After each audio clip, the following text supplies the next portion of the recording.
오늘 말씀의 제목 함께 따라 하실까요? 다시 돌아감.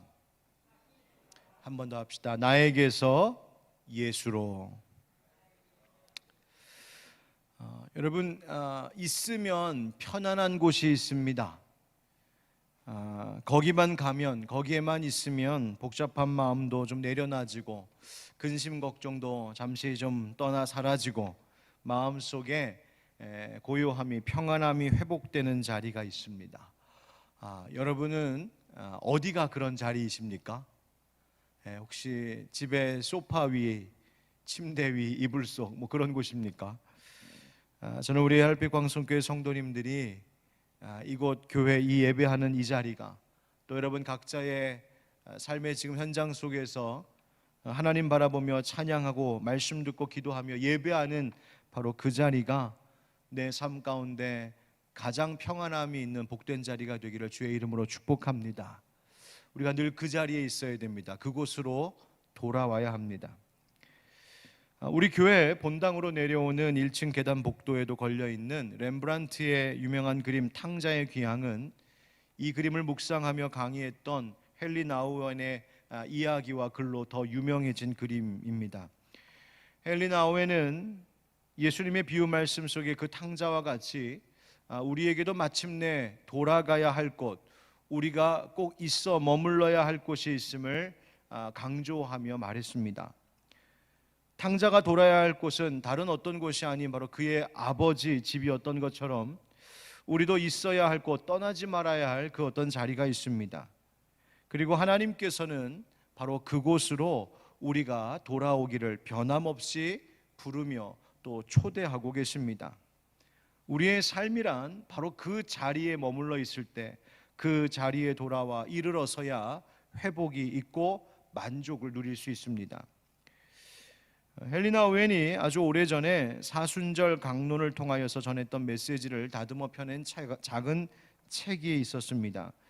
우리말로 귀향의 영성이라고 하는 제목으로 번역된 작은 책인데 오랜만에 이 책을 다시 꺼내 읽어보다가 요즘처럼 어렵고 힘든 시기에 이 메시지가 우리들에게 참 좋은 안내가 되겠다라고 하는 마음 하나님께서 주셔서 오늘 본문 성경의 말씀과 더불어 함께 그 책에 나오는 그 요점이 되는 골자들을 가지고 함께 말씀을 오늘을 포함하여 4주 동안 나누려고 합니다. 그 첫 번째 이야기의 제목이 바로 나에게서 예수로라고 하는 제목인데 바로 그 제목을 그대로 인용해서 말씀 전하겠습니다. 예수님께서 안드레와 또 다른 제자, 아마도 그것이 요한이었을 것이라고 보고 있는데요, 이 두 제자들을 부르실 때 단 한마디로 부르셨습니다. Come and see, 와 보라, 와서 보라. 두 마디네요. 그죠? 와 보라. 예수님을 믿고 영접한다는 게 뭘까? 가만히 생각해 보면 그것은 이곳에서 저곳으로 옮겨가는 것입니다. 내가 있던 그곳에서 예수님이 부르시는 그곳으로 옮겨가는 것이 예수님을 믿고 영접하여 따르는 것입니다. 와보라 말씀하시는 그 예수님이 거하시는 곳, 와보라 말씀하시는 예수님께서 가시는 그 길, 내가 있던 자리, 내가 있던 그 길에서 떠나 그 예수님이 계신 곳, 예수님이 가시는 그 길로 삶이 옮겨져 가는 것, 바로 그것이 예수님 믿고 따르는 것입니다. 사람들은 좋은 길을 가고 싶어 하고요, 안전한 곳에 있기를 누구나 원합니다. 이 세상에 어느 누가 나쁜 길, 망할 길을 찾아가겠습니까? 어느 누가 죽을 자리인 줄 알고 그냥 거기에 있겠습니까? 어느 누가 불안하고 위험한 곳 위에 집을 짓고 살기를 좋아하겠습니까? 그래서 사람들은 삶에서 열심히 찾습니다. 어느 길이 좋을까? 어디가 안전할까? 어디가 좋은 곳일까? 열심히 찾아 나섭니다. 그리고 어느 지점인가 이르러서 여기가 내가 가는 길이 참 좋은 길이네, 내가 있는 곳이 진짜 안전하고 편안한 곳이네, 사람들은 그렇게 자족합니다. 그런데 여러분 생각해 보세요. 영적인 깨달음이라는 게 뭘까요? 회심이라고 하는 것이 뭘까요? 그것은 지금 내가 좋은 길이라고 이제까지 여겨왔던 그 길이 사실은 알고 보니 그렇지 않다는 것을 깨닫는 것입니다. 내가 안전하다라고 해서 야, 여기 있으면 괜찮겠네 생각했었는데 이런저런 것들이 다 있어서 야, 이것들이 나를 안전하게 지켜줄 것이라고 찰떡같이 믿고 있었는데 사실은 전혀 그렇지 않다는 것을 깨닫게 될 때, 그 진실을 깨닫게 될 때 사람들은, 인생은 화들짝 놀라는 것이죠. 마치 장님이 눈을 뜨는 것과 같은 겁니다. 그때 깜짝 놀라 멈춰서는 겁니다. 돌이키는 겁니다. 요즘에 모든 걸 다 지금 비대면으로 해야 되는 세상에서 이제 가상현실 세계를 도구로 삼는 것이 그 대안으로 떠오르고 있습니다. 이게 메타버스라고 하는 세상인데요. 아마 여러분 TV나 뉴스에서도 보셨을 겁니다. 인터넷 온라인상에다가 가상현실을 예쁘게 꾸며놓고 만들어놓고 그 안에 들어와서 자기를 대신해서 아바타들을 다 세우고 거기서 활동하고 대화하고 만남을 갖습니다. 내일 우리 교회 청소년부 친구들이 여름 수련회를 하는데 이 가상현실 속에서 수련회를 하려고 지금 준비하고 있습니다. 그래서 아이들이 이제 메타버스 그 가상현실 속에 다 이제 참여하면 가서 같이 선생님들 만나고 아이들도 서로 만나고 대화하고 가까이 다가가면 이렇게 화면이 딱 이렇게 켜지고 막 이럽니다. 저도 이제 참여합니다. 그래서 내일 들어가서 이제 가상현실 속에서 아이들하고 3시간 동안 수련회를 이제 진행하게 될 텐데 꿈 같은 얘기죠. 근데 그게 지금 현실이 되어 버렸어요. 지금 그렇게 하고 있어요. 그런데 이런 세상을 미리 보여주었던 영화가 하나 있었는데요. 한 3, 4년 전쯤에 상영했던 영화, 스티븐 스필버그 감독이 만든 레디 플레이어 원이라고 하는 좀 게임 같기도 하고 애니메이션 같기도 하고 좀 그런 영화입니다. 저는 그 영화를 보고 재밌기도 했지만 좀 한편으로 무섭기도 했어요. 왜냐하면 이게 완전 가상현실 이야기예요. 그 영화 속의 배경은 2045년 그런데 그 시대에 살아가는 사람들은요, 죄다 가상현실 속에서 모든 것을 하며 살아갑니다. 그래서 이게 VR 기계, 여러분 이렇게 눈에다 이렇게 고글 같이 쓰는 거 있죠. 그 VR 기계를 쓰고 몸에 어떤 장치를 하고 어느 장치에 올라타서 거기서 걸어가고 생활하고, 그래서 막 정말 화려한 도시 가운데도 들어가고 자기가 원하는 모습대로 자기를 꾸미고 그 안에서 모든 걸 다 합니다. 그 안에서 좋은 일도 있지만 그 안에서 범죄도 일어나요. 서로 그래서 이 가상현실 속에서 만나고는 있는데 만나서 막 그렇게 친하게 지내고 대화도 많이 하고 여러 가지 일들도 하고 사업도 하고 하는데 실제 그 사람이 현실 세계에서는 어떤 존재인지 어떤 사람인지 어떤 형편인지 전혀 알 수가 없습니다. 서로 알지 못하는 거예요. 그렇게 가상현실 속에서 이 VR 장비 쓰고서 살아가다가 뭐 계속 그러고 있을 수는 없잖아요. 그래서 그것을 벗는 순간 그 장비를 딱 벗고 그 전원을 딱 내리는 순간 자기 현실로 되돌아옵니다. 그런데 그 현실이라는 것이 가상현실 속에서 겪는 것과는 전혀 다른 폐허가 된 세상이고 가난과 범죄로 처참하게 망가지고 찌들어버린 그런 세상, 그 현실 속에서 살아가는 거예요. 그러니 사람들이 이 끔찍한 현실을 좀 벗어나고 싶고 외면하고 싶고 피하고 싶어서 또다시 가상현실 속으로 들어가고, 그래서 급기야 뭐가 현실이고 뭐가 가상세계인지 구분조차 하기 어려운 그런 지경에 빠지게 되는 거죠. 그런 이야기들을 다룬 영화였어요. 저는 생각했습니다. 어쩌면 죄인인 인간이 우리 그렇게 살고 있지는 않은가 생각해 봤습니다. 화려하고 달콤하고 매혹적인 세상의 것들 속에서 사람들이 그것에 취하여서 그것에 물들어서 그냥 안도감을 갖고 사는 겁니다. 세상의 물질이라고 하는, 세상의 즐거움이라고 하는 장치를 뒤집어 쓰고 그 안에서 살면서 부족한 것 없잖아, 괜찮잖아, 나 지금 재밌게 살고 있잖아, 이 정도면 행복해, 갖고 싶은 것도 다 갖고 하고 싶은 것도 다 하고 꽤 괜찮아. 그렇게 스스로를 안위하며 살아갑니다. 또 그렇게 잘 살아가고 있는 사람들을 동경하며 사는 거예요. 그러다가 어느 순간 내가 가지고 있었던 모든 허상들이 와장창 깨지는 순간이 있습니다. 어느 순간일까? 진리를 만났을 때, 진실을 보게 되었을 때, 진리가 내 안에서 딱 부딪혀 오는 순간에 그 빛 속에서 그늘졌던 곳이 환히 드러나게 되는 겁니다. 내가 지금까지 왔던 이 길이, 내가 괜찮다 생각했다라고 하는 이 인생의 길이 사실은 좋은 길이 아니라 멸망하는 길이었구나, 죽는 길이었구나 알게 되는 겁니다. 지금 있는 곳이 내가 안전하게 여겼었는데 이곳이 나를 지켜주는 것이 아니라, 안전한 곳이 아니라 실은 위험한 곳이고 죽을 자리였음을 깨닫게 되는 거죠. 그때서야 그 진리의 빛 앞에서 가슴을 치는 겁니다. 내가 세상에 속았구나. 내가 이 세상에 속았구나. 자, 그러면 그래서 올바른 길이라면 그렇다면 어떤 길일까? 그렇다면 어디가 안전한 곳일까? 이것을 알고 싶어서 찾아 나서는 길을 우리는 구도자의 길이라고 말하는 것이고요, 그 길이 어딘지를 알게 되고 찾게 되어서 그 길을 떠나 걸어가는 삶을 순례자의 여정이라고 말할 수 있는 겁니다. 우리 다 그 길을 가고 있어요. 예수님께서 오늘 본문에 보니까 오병이어의 기적을 보이시고 나자 수많은 사람들이 예수님을 찾아 따라옵니다.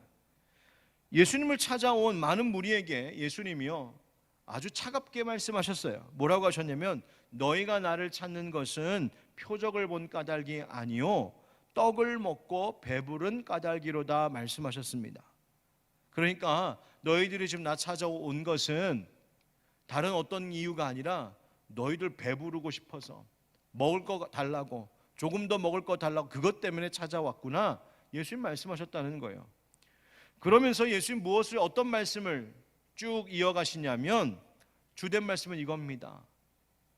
이 세상에서 주는 그 떡, 내가 입으로 씹어서 먹는 그 떡, 그거 아니라 진짜 떡을 먹어야 된다. 바로 그것이 생명의 떡인데 바로 나 예수가 생명의 떡이다.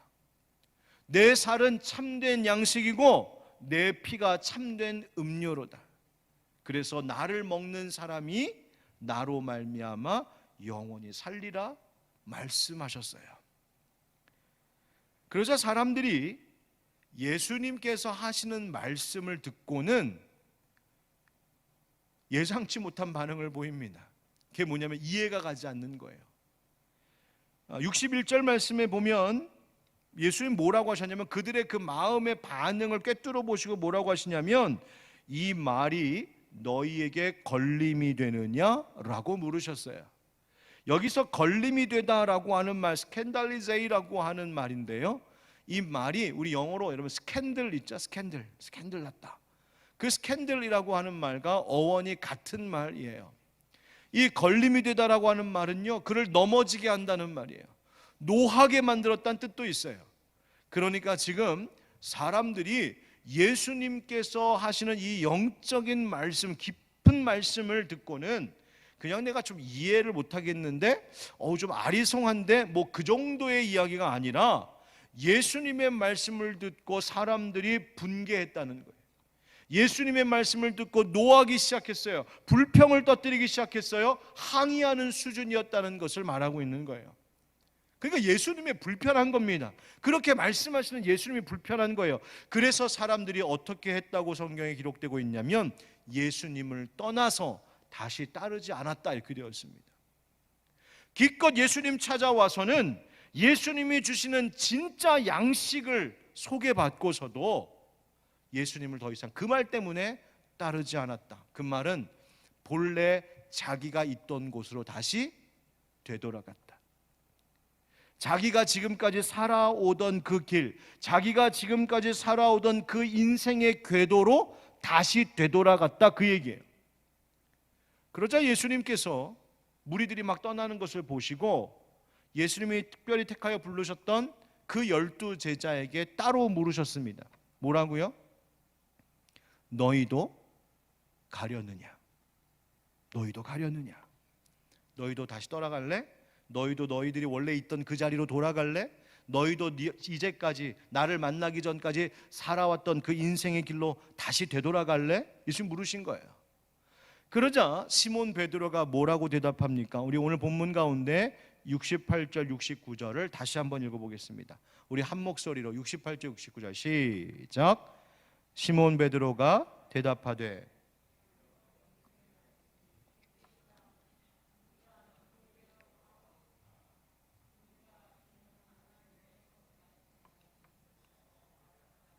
아멘. 우리 69절만 한 번 더 시작. 우리가 주는 하나님의 거룩하신 자이신 줄 믿고 알았사옵나이다. 아멘. 먼저 뭐라고 베드로가 대답했습니까? 주여, 영생의 말씀이 주께 있습니다. 우리가 누구에게로 가오리이까? 예수님, 우리가 누구에게로 간단 말입니까? 예수님, 저희는 떠나지 않습니다. 우리가 알았기 때문입니다. 주는 당신께서 하나님의 거룩하신 자이신 줄 믿고 알았습니다. 자, 여기 보면 믿는다라고 하는 말이 나오고 알았다라고 하는 말이 나옵니다. 믿음은 곧 아는 것입니다. 즉, 믿을 때 알게 되는 것입니다. 믿지 않고는 알 수 없습니다. 믿고 알았다면 이제 그 일 때문에, 바로 내가 믿고 알게 된 진리 때문에 내가 있었던 그 자리에서 떠나 예수님이 오라 하시는 예수님의 자리로 따라 나서는 것이 믿음의 삶입니다. 베드로가 무엇을 믿고 알았다는 겁니까? 떠나가는 무리들의 뒷모습을 바라보며 예수님이 물으신 그 질문을 듣고 베드로가 무엇을 믿고 알았다는 거예요. 예수님, 우리가 가던 길, 우리가 있던 곳이 좋은 길이고 안전한 줄 알았는데 아니었습니다. 저기 떠나가는 사람들은 자신들이 본래 있던 그 자리, 자기들이 본래 살아갔던 그 삶의 길이 여전히 좋은 것인 줄 알고, 여전히 이 세상의 물질적인 떡을 필요로 하는 이 세상의 자리가 안전한 줄 알고 다시 자신들의 자리로 되돌아갔지만, 저희들은 깨달았습니다. 영생의 말씀이 당신께 있습니다. 진짜는 여기에 있습니다. 그러니 저희가 누구에게로 가겠습니까? 저희는 예수님 떠나지 않고 예수님 계신 곳으로 가겠습니다. 지금 그거 고백하는 것이죠. 여러분, 앞서 말씀드린 대로 우리 그리스도인의 삶이란 순례자의 여정을 살아가는 겁니다. 순례자들은 순례의 길을 걸으면서 나를 찾으려고 해요. 여러분, 유명한 순례의 길들이 있지 않습니까? 또 뭐 우리나라에도 여러 가지 제주 둘레길이라든지 무슨 오름 이런 곳 이렇게 긴 코스를 다니면서 트레킹 같은 거 하면서 그 길을 걸으면서 인생을 생각하고 사색하고 나를 찾고 나를 발견하려고 하는 많은 그런 걸음들이 있잖아요.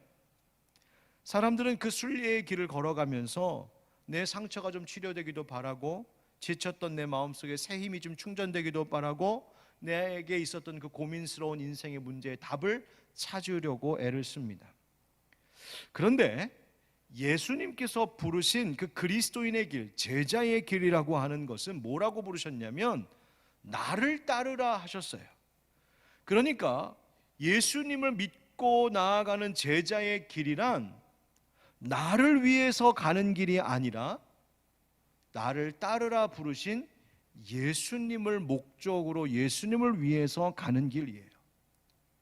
예수님께서 그 안드레와 아마도 요한이었을 그 두 제자를 처음 부르실 때 와 보라 하신 그 말씀처럼 너희들이 있는 그 자리에서 떠나 내가 있는 곳, 내가 오라고 하는 곳으로 와라. 그래서 그 말씀에 순종하여 내 자신의 삶에서 떠나 예수님이 원하시는 그 삶의 자리로 나아가는 것, 예수님의 세상으로 나아가는 것, 바로 그것이 그리스도인 제자의 삶인 것이죠.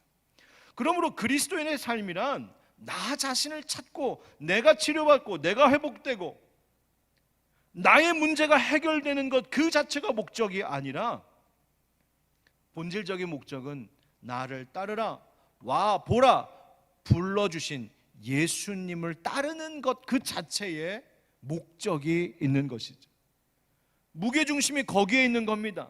방향성이 거기에 있는 겁니다. 삶의 기준이 거기에 있는 거예요. 나에게 있는 것이 아니라 예수님에게 있는 거죠. 놀라운 것은 나에게서 벗어나 예수님에게로 나아갈 때에 내가 그토록 고민했던 문제들이 해결되기 시작하고 도무지 치료가 될 수 없을 것 같았던 삶의 문제들이 어느덧 그것이 치료되고 회복되는 은혜를 맛보게 되는 겁니다. 따라서 그리스도인이 나아가는 순례의 길이라고 하는 것, 우리가 신앙생활 한다는 것은 나에게 머물러 있지 않고 나에게서 벗어나 예수님에게로 나아가는 발걸음입니다. 나의 세계에 갇혀 살아가는 것이 아니라 나를 꼼짝없이 마치 이것이 진짜인 것처럼, 마치 그 가상현실 속에서 이것이 진짜인 양 그 안에서 스스로 만족하면서 살았던 인생에게, 아니야, 그거는 진짜가 아니야, 내가 뒤집어 쓰고 있었던 그것들을 다 벗겨버리고 진리의 빛으로 환히 비춰줌으로 내가 가지고 있었던 모든 착각과 허상들을 다 깨트려버리고 나의 세계로부터 빠져나와 더 크신 예수님의 세계에 참여하게 하는 것, 바로 그것이 예수님이 우리를 부르신 목적이고 그것이 그리스도인들이 살아가는 순례자의 길인 겁니다. 여러분, 예수님이 말씀하셨을 때 그 말씀이 거슬려 예수님을 떠났던 사람들, 그들은 계속해서 자기 세계에 갇혀 있던 사람들입니다. 먹을 것으로 배를 채워야 하고, 좋은 것 입어야겠고, 내가 좀 치료받고 내가 위로받아야 되겠고, 우리 집이 잘 돼야 되겠고, 내 자식이 성공해야 되겠고, 내 세계에 갇혀 있는 거예요. 그게 내가 좋은 길이라고 여기는 거죠. 그러나 시몬 베드로, 지금 제자들, 물론 그들이 완전하진 않았지만 부족함이 있었겠지만 적어도 베드로의 이 고백 속에는, 이 말 속에는 예수님, 이제 내가 아닌, 내 세계가 아닌 예수님의 세계로, 예수님의 길로 저도 나아가겠습니다. 우리가 어디로 가겠습니까? 당신께 영생의 말씀이 있음을 저희가 알았습니다. 그 고백이 있는 것이죠. 그렇게 신앙의 길, 그리스도인의 이 순례하는 길이란, 다시 말합니다, 나에게서 벗어나 예수님의 그 길에 있는 것이고, 우리는 예수님이 계신 그곳을 찾아 나아갈 때에 비로소 참된 나를 또한 발견하게 되는 겁니다. 예수님께서 이 시몬 베드로를 처음 만나셨을 때의 일을 한번 생각해 보면 좋겠습니다. 게네사렛 호숫가에서 예수님께서 설교하셨지요.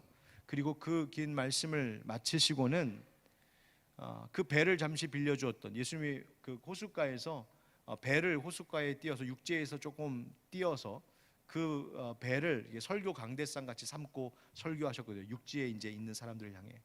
그 배를 준 그 시몬 베드로에게 예수님 말씀하셨어요. 뭐라고 하셨냐면, 깊은 데로 가서 그물을 내려 고기를 잡으라.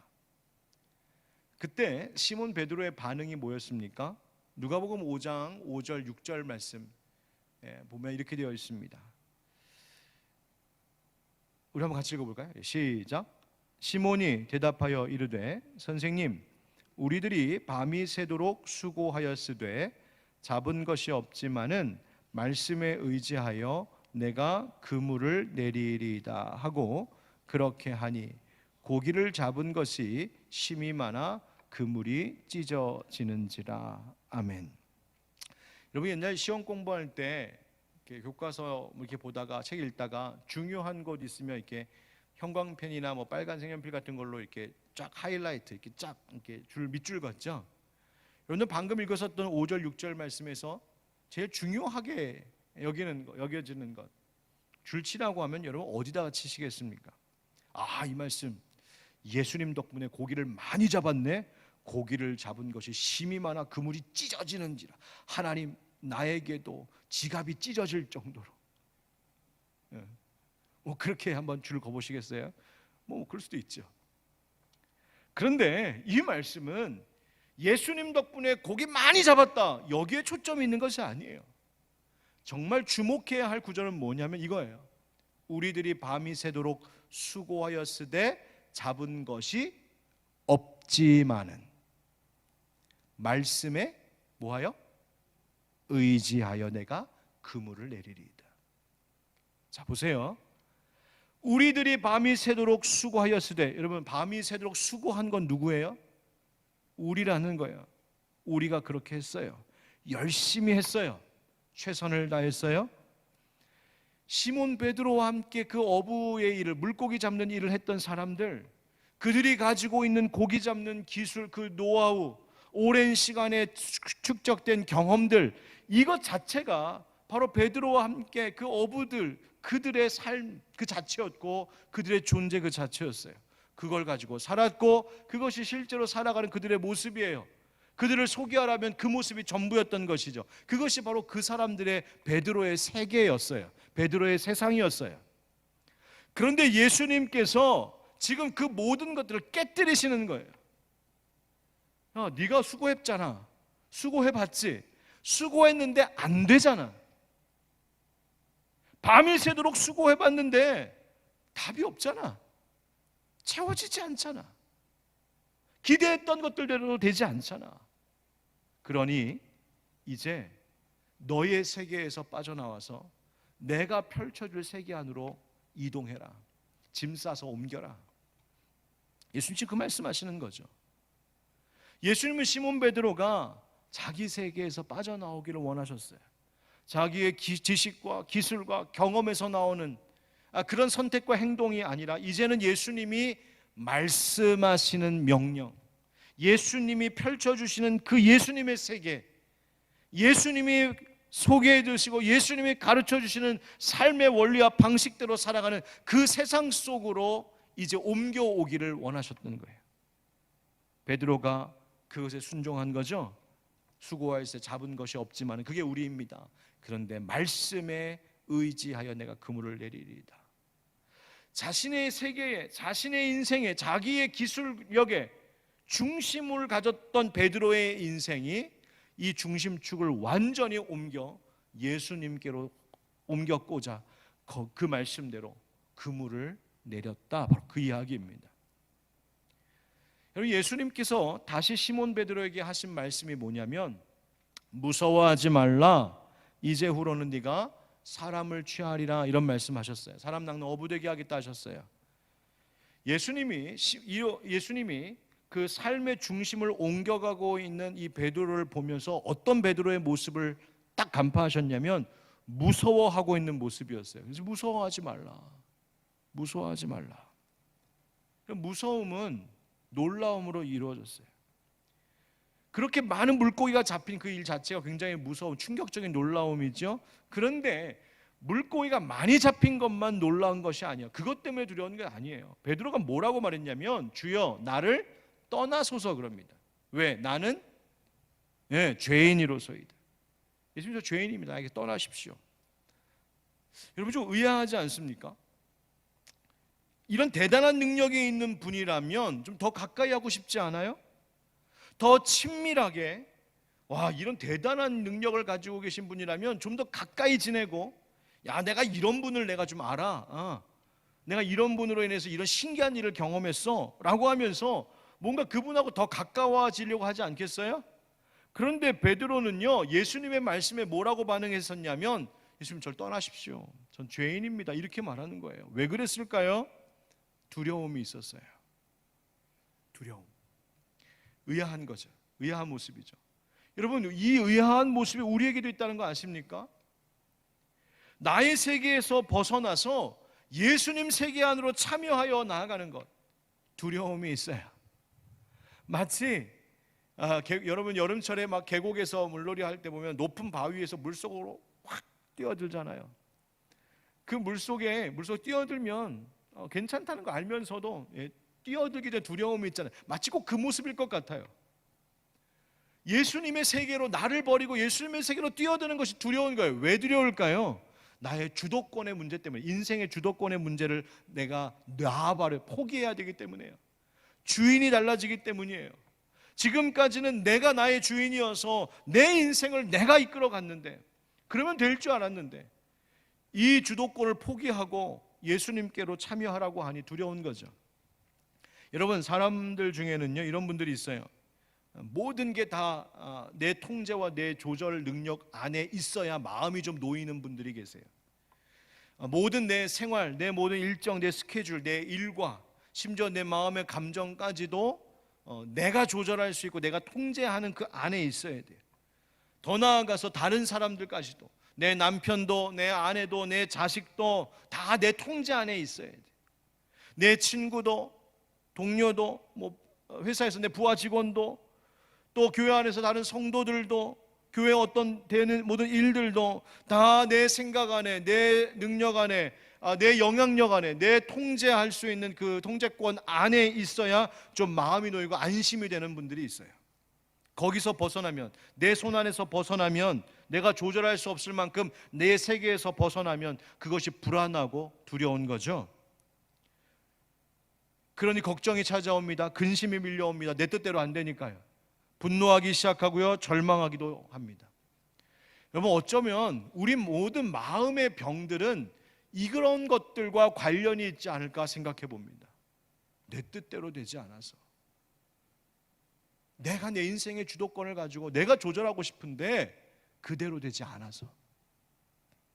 여러분, 나의 세계에서 벗어나 예수님 세계 안에서 산다는 것이 뭘까? 그것은 내 삶의 주도권을 철저히 주님께 넘겨드리는 것입니다. 내가 가려던 길에서 벗어나서 예수님께서 가시는 그 길을 따라가는 삶, 내 삶의 주도권을 온전히 주님께 내어드리는 그 삶. 그런데 그 삶이란 것이 어떤 거겠어요? 내가 결정할 수 있는 게 아니라는 말이죠. 내가 선택할 수 있는 것이 아니란 말이죠. 내가 통제하고 내가 조절할 수 있는 것이 아니에요. 내 손 안에서 벗어난 거예요. 그러니 두려움이 밀려오죠. 더는 내 인생에 내가 주인이 아니니까, 이걸 누군가에게 맡겨야 되니까, 그러니까 두려움이 밀려오는 거예요. 이래도 괜찮나? 그리고 예수님에게 내 인생의 주도권을 맡긴다? 넘긴다? 이게 왜 두려울까요? 가만히 생각해 보면 그 이유가 있을 것 같아요. 어찌 보면 세상의 관점으로 봤을 때, 인간적인 눈으로 봤을 때 그게 너무 막연하기 때문에 그럴 수 있을 것 같아요. 그럴 만도 한 것이, 우리라고 하는 이 존재는요, 너무 이 물질 세계에 익숙해져 있거든요. 이 육신의 감각적인 것에 젖어 있어요. 현실적인 것에 익숙해져 있어요. 이런 물질적인 것, 감각적인 것, 이런 방식으로만 사는 것에 익숙해져 있는 우리에게 예수님이 약속하시고 예수님이 여기에 이런 것이 있다라고 말씀하시는 그런 것들이 마치 너무 뜬구름 잡는 것 같고 막연해 보이고 알 수 없는 것, 그렇게 느껴지기 때문이에요. 영적인 것이기 때문에 그런 거죠. 예수님이 약속하시는 것들, 예수님이 약속하시는 그것들이 왠지 보이지 않으니까, 지금 당장 내 눈앞에 보이지 않으니까, 세상 사람들이 가는 그 길과 다르니까, 내 손에 만져지지 않으니까, 내 손에 잡히지 않으니까, 내 입에 들어오지 않고 내 배가 차지 않으니까 불안한 거예요. 여러분, 떡을 구하러 왔다가 예수님 떠나버린 사람들이 그거잖아요. 당장 떡을 주지 않으니까, 당장 내 배를 채워주지 않으니까, 그래서 떠난 거예요. 여러분, 나의 세계에서 벗어나 예수님의 세계로 참여한다는 것, 정말 그렇게 불안한 걸까요? 그렇게 비현실적인 걸까요? 현실 감각이 없는 그런 사람의 그런 선택일까요? 아닙니다. 아닙니다. 그럼 오늘 본문의 이야기가 어떤 이야기랑 이어지냐면, 아까 말씀드린 대로 오병이어 기적의 이야기와 연결되는 말씀이죠. 여러분, 오병이어 기적을 통해 예수님이 무엇을 보이셨을까? 장정만 5,000명이 넘는 사람들을 배부르게 먹게 하시고, 그 다음 어떻게 됐어요? 얼마나 남았다고요? 12광주리, 12바구니가 남았어요. 그 말은 예수님이 계신 곳, 예수님이 하시는 일은 풍성하다는 거예요. 넉넉하다는 거예요. 안전하다는 거예요. 여러분, 예수님의 명령을 따라 그물을 내려서 물고기를 잡은 베드로, 얼마나 많이 잡혔는지 그물이 어떻게 됐다고요? 찢어졌대요. 예수님도 참 짓궂으시지. 그냥 좀 적당히 잡으면 되잖아요. 필요한 만큼. 그 찢어지면 잘 모르겠어요. 물고기 값이 더 나갔을지 찢어진 그물 값이 더 나갔을지 잘 모르겠어요. 어제 그물 값이 더 나갔을지도 모를 것 같아요. 그런데 예수님께서 그물이 찢어질 정도로 그렇게 많은 물고기를 잡게 하신 이유가 뭘까? 그것은 너희가 너의 세계에서 벗어나 나 예수의 세계 안으로 참여하여 들어오는 삶을 살면 이토록 넘치도록 풍성한 은혜가 있을 것임을 말씀해 주시기 위함이었어요. 예수님을 따르면, 예수님께 내 인생의 길을 맡기면, 예수님께 내 삶의 주도권을 넘겨드리면 우리가 알지 못하는 그 풍성함이, 그 안전함이 약속되어 있다는 것이죠. 여러분, 기억하실 수 있기를 바랍니다. 나에게서 예수님께로 다시 돌아가는 그 삶, 내가 아닌 예수님께 삶의 중심을 두고 사는 그 삶으로 돌아갈 때 주님께서 우리를 예비해 두신 그 풍성함과 안전함이 이미 예비되어 있는 줄 믿습니다. 그런데 우리가 나에게서 벗어나 예수님에게로 나아가는 이 일을 얼마나 못하는지, 마치 중력이, 이 지구의 중력이 이 지구 땅 위에 있는 이 지구 표면에 있는 모든 것들을 다 끌어당기는 것처럼 자꾸만 나의 모든 것을, 내 중심이, 나 중심적인 생각들, 나의 세계가 이 모든 것들을 다 끌어당기고 있어요. 그러니까 다시 자꾸만 절망으로 빠지고 슬픔으로 빠지고 낙심으로 빠지는 거예요. 내 세계에서 벗어나지 못하고. 그럼 어떻게 해야 될까요? 어떻게 하면 우리가 예수님께로 나아갈 수 있을까요? 소개했던 책의 헬리나우에는 무슨 얘기를 하냐면,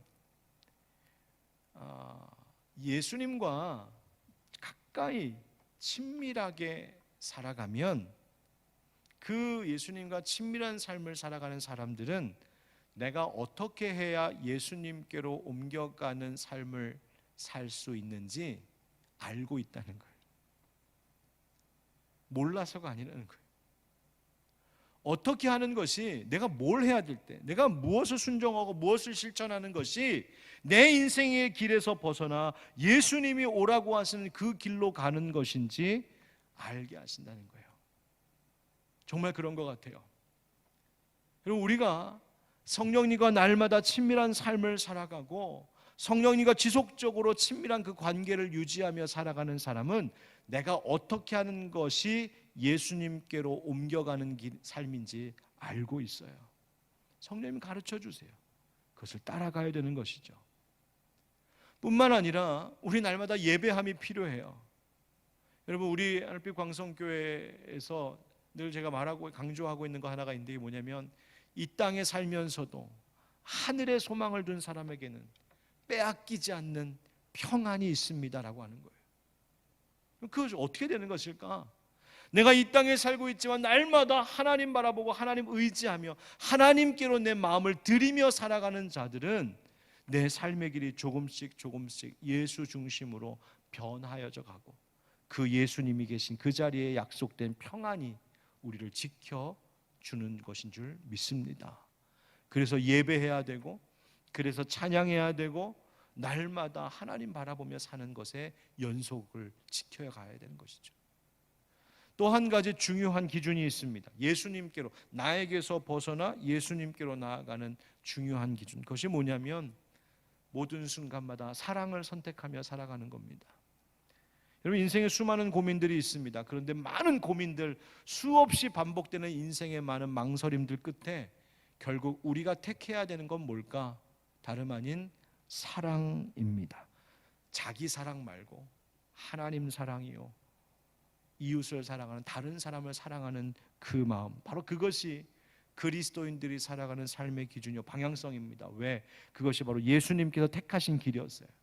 예수님께서 겟세마네 동산에서 기도하실 때 얼마나 그 고난 앞에서 두려움이 왔고 얼마나 고심하셨을까. 그런데 예수님 결국 십자가 택하셨죠. 왜 십자가 택하셨을까요? 그것이 바로 하나님 아버지에 대한 사랑이었고, 하나님께서 그토록 사랑하시는 인류를 향한 예수님의 사랑, 바로 그 선택이었기 때문이에요.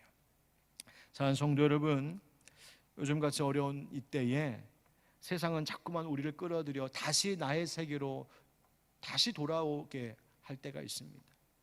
나도 모르게 어느 순간 나 중심적으로 살고 있을지도 몰라요. 여러분, 지금 내가 어디쯤 있는지 한번 되돌아볼 수 있길 축복합니다. 혹시 나도 모르게 예수님이 아니라 또다시 내 세계에 갇혀 있진 않은지, 나만 알고 나만 생각하고 나만 위하고 나만 고집하는 그 이기적이고 중심적인 세계에 또다시 갇혀 있진 않은지, 여러분, 우리 자신을 돌아보고 다시 나에게서 벗어나 예수님께로 돌아가는 우리가 되기를 주님의 이름으로 축복합니다. 예수님 중심으로 삶의 하나하나를 다시 조정해 나감으로 주님께서 나를 위해 약속하신 그 풍성함과 그 안전함을 만끽하는 우리 모두의 인생이 되기를 우리 주 예수 그리스도의 이름으로 축원드립니다.